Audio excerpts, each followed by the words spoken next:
হে hello everyone, কেমন আছো তোমরা সবাই? আশা করি তোমরা সবাই খুব ভালো আছো আর আমিও খুব ভালো আছি। আর একটা কেকের নতুন ডেকোরেশন নিয়ে তোমাদের সাথে গল্প করতে চলে আসলাম। তো চলো, আমি কেকের ভিডিওটা প্রথম থেকে করিনি, কারণ এত রাতে ভিডিও করার আমার কোনো এনার্জি ছিল না। কারণ এই কেকটা যখন আমি রেডি করছিলাম তখন প্রায় রাত 12টা 12:30 বাজছিল। তো যেটুকু ভাবলাম লাস্ট ডেকোরেশন একটুখানি শেয়ার করি তোমাদের সাথে। তো এটা ছিল একটি 1 পাউন্ডের চকলেট ফ্লেভারের কেক। আর কাস্টমারের ডিমান্ড ছিল যে কেকটা 1 পাউন্ডের মধ্যে একটু বড় করে করতে হবে, তাছাড়া বাকি ডিজাইন পুরো আমার মতো সিম্পল করলেই হবে।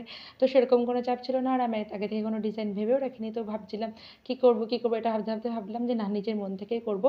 তো ফোন থেকে দেখার কিছুই নেই, তো এটা এরকমই হচ্ছে করলাম। আর কাস্টমার যেহেতু বলেছিল কেকটা একটু যাতে বড় দেখতে লাগে, 1 পাউন্ডের মধ্যে কিন্তু একটু বড় দেখতে লাগে, তো কাস্টমারের ডিমান্ড মানে আমার সেটা করতেই হবে। তো তার জন্য একটু বড় করে করতে গিয়ে দেখো বোর্ডটাও ভর্তি হয়ে গেছে।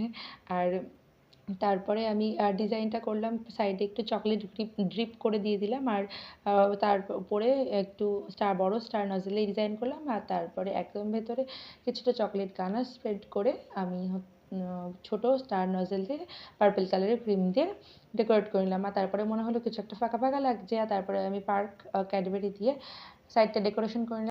আর ভেতরে কিছু কালারিং স্প্রিঙ্কেলও আমি অ্যাড করে দিলাম যাতে দেখতে সুন্দর লাগে। তো চলো দেখো, এটা আমার কেকের ফাইনাল লুক। তোমরা জানিও কেমন হয়েছে। আর তোমরা সবাই আমার ভিডিওগুলোকে এত ভালোবাসা দিচ্ছ, তার জন্য তোমাদের অনেক অনেক ধন্যবাদ। তো এভাবেই আমার পাশে থেকেও, আবার তাড়াতাড়ি দেখা হবে একটা নতুন ভিডিওর সাথে। টাটা।